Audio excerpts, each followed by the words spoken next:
Baik, di sini saya akan menjelaskan aspek keuangan dari proposal usaha gula merah.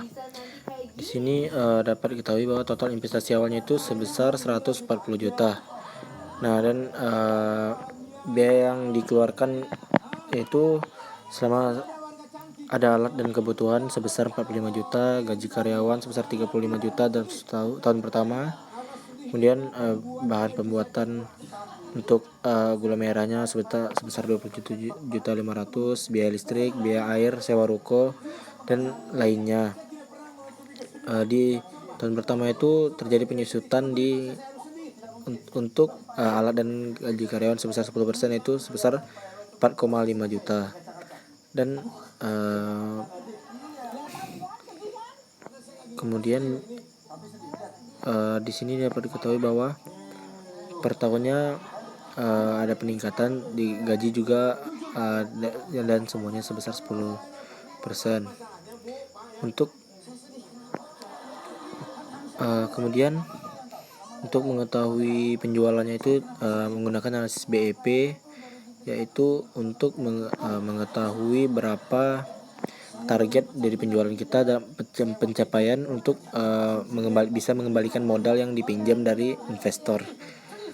Di tahun pertama itu biaya tetap adalah 110 juta, itu biaya dari yang dikeluarkan selama di proses produksi di tahun pertama. Untuk harga jual per kilogram gula merah tersebut dari kami yang memproduksi yaitu sebesar Rp13.000 per kilogram, dan harga jual dari kami itu sebesar 15.500. Di sini biaya variabel itu merupakan yang tadi biaya yang dihasilkan dari produksi per 1 kg gula merah, dan harga jual kami yang harga per unit itu merupakan harga jual kami ke orang lain atau reseller. Unit BEP di dalam tabel ini merupakan target pencapaian keuntungan. Hasilnya ini total revenue ini merupakan hasil dari perkalian antara harga per unit itu 15.500 dikali dengan unit BEP tersebut sebesar jadi yang didapatkan itu 868 juta rupiah. Terus kemudian di sini juga ada BEP plus laba, yaitu analisis dari BEP itu analisis dari keuntungannya itu ditambah dengan laba target dari penjualan per tahun. Misalnya di tahun pertama itu 40%. Nah, unit labanya itu merupakan dapat sekitar 78.400 kg yang harus dijual selama di tahun pertama untuk mendapat keuntungannya itu. Kalau ditargetkan lagi per hari, yaitu dalam satu hari harus dapat menjual 215 kg. Nah, kemudian kembali lagi ke penjualan. Di tahun pertama itu dapat penjualan 1,1.215.200.000 rupiah. Nah, yaitu hasil dari perkalian antara antara harga per unit dengan unit plus laba. Terus kemudian di tahun kedua juga seperti itu, dengan cara perkalian seperti itu, sama seperti yang sebelumnya. HPP ini merupakan harga pokok penjualan, yaitu HPP-nya itu dari harga produksi per kilogram itu yang Rp13.000, dikalikan dengan target penjualan per tahun. Misalnya di tahun pertama yaitu sebesar 1.019.200.000 rupiah. Nah, berikutnya begitu juga dengan tahun kedua, ketiga, keempat, dan kelima. Laba kotor ini adalah pengurangan dari hasil penjualan dan harga pokok penjualan. Saya ambil contoh di tahun pertama itu 1.215.200.000 rupiah dikurang dengan HPP di tahun pertama yaitu sebesar 1.019.200.000 rupiah. Itu hasilnya didapat laba kotornya sebesar 196 juta rupiah.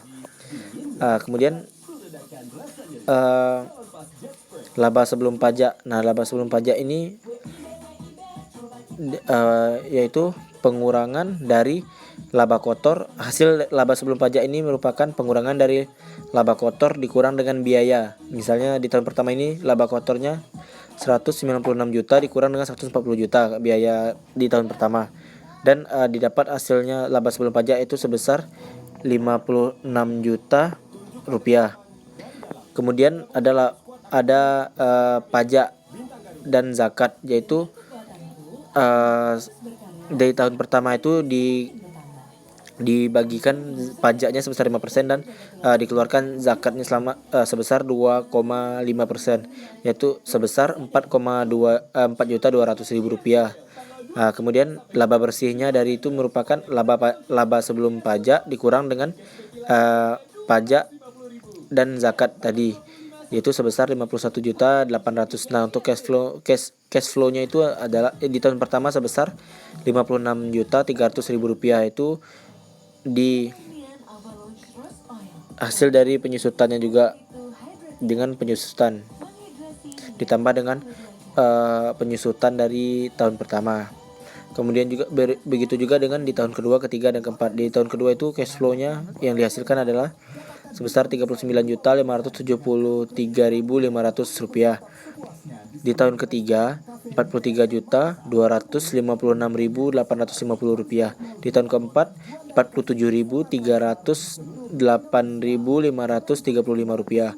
Di tahun kelima itu sebesar 51.765.388 rupiah. Untuk analisis payback period adalah ini maksudnya adalah menganalisa di tahun keberapa atau sebatas tahun berapa kita bisa mengembalikan modal investasi awal yang kita pinjam tadi yang sebesar 140 juta, dan bisa mengetahui juga dimulai jangka waktu kapan kita bisa mendapat keuntungan. Di sini ada memasukkan total investasi awal dikurangi dengan cash flow 1, yaitu sebesar 56 juta rupiah, dan didapat hasilnya 83.700.000 rupiah, dan dikurangi lagi dengan cash flow kedua, itu 39.573.500 rupiah. Dapat hasilnya 44.126.500, dan dikurangi dengan hasil cash flow 3, yaitu 43.256.850, itu didapat hasilnya 869.650. Nah, di tahun ketiga ini sudah diperhatikan dengan tidak bisa dikurangi dengan cash flow 4, yaitu hasilnya 47 juta. Maka di sini bisa ditentukan langsung menggunakan rumus yang berbeda, itu untuk mengetahui berapa. Kalau untuk tahunnya kan sudah ketahuan di tahun pertama, kedua, dan ketiga, berarti 3 tahun. Terus dikalikan lagi mendapat 0,18 dikali dengan jumlah bulan. Terus dapat hasil 0,2206. Nah, itu dikali lagi dengan jumlah hari selama 1 tahun. Nah, dan dapat hasilnya 7. Berarti di sini dapat diketahui bahwa untuk dapat mengembalikan modal investor yang kita pinjam itu selama 3 tahun 7 hari.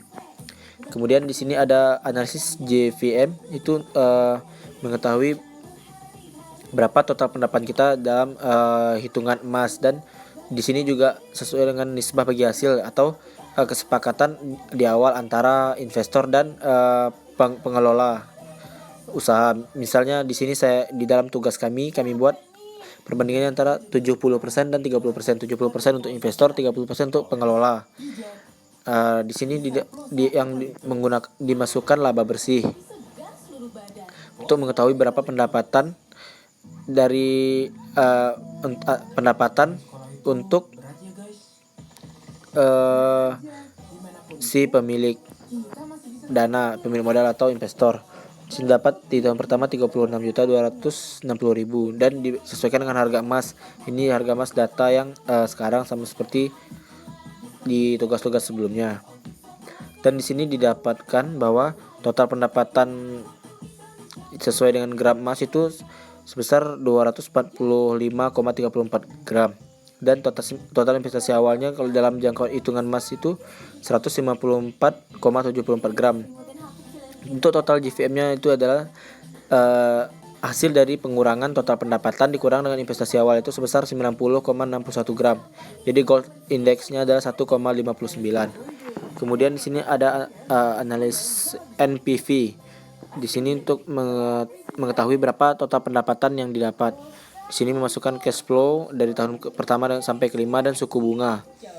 Terus di sini didapat total pendapatan yang dihasilkan itu sebesar 214.962.068 rupiah, dan total investasi awal sebesar 140 juta rupiah dikurangi total pendapatan dikurangi dengan total investasi awal, yaitu didapat hasilnya adalah sebesar 74.962.068,63 rupiah. Itu indeks untuk itu adalah keuntungan yang didapat selama jalannya usaha, dan profit indeksnya adalah sebesar 1,54. Baik, mungkin dari saya itu saja. Terima kasih, saya akhiri. Wassalamualaikum warahmatullahi wabarakatuh.